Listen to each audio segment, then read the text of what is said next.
ప్రత్యేక హోదా రాదేమో అనుకొని రాష్ట్రానికి ప్రత్యేక హోదా ఇవ్వకపోతే ట్యాక్స్ ఫ్రీ స్టేట్ కాదు, ట్యాక్స్ ఫ్రీ స్టేట్ కాకపోతే పెట్టుబడులు రావు, పరిశ్రమలు రావు, తద్వారా నిరుద్యోగానే చనిపోవాల్సి వస్తుంది.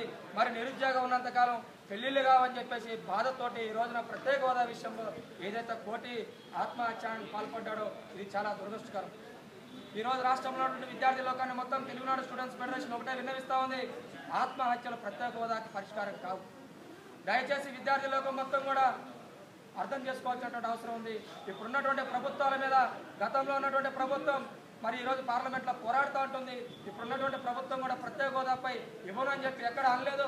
ఉన్నటువంటి రాష్ట్ర ముఖ్యమంత్రి గారు కూడా ప్రత్యేక హోదా మీద పోరాటం చేసేటువంటి పరిస్థితులు ఉన్నాయి. మరి కేంద్ర ప్రభుత్వం మీద ఒత్తిడి తీసుకొచ్చి మరి ప్రత్యేక హోదాను సాధించుకుందాం, కానీ మరి ప్రత్యేక హోదాకి ఆత్మహత్యలు మరి పరిష్కారం కావు. కాబట్టి విద్యార్థులు మొత్తం కూడా మరి శాంతియుతంగా పోరాడి మనకు రావాల్సినటువంటి ప్రత్యేక హోదా మనం సాధించుకుందాం.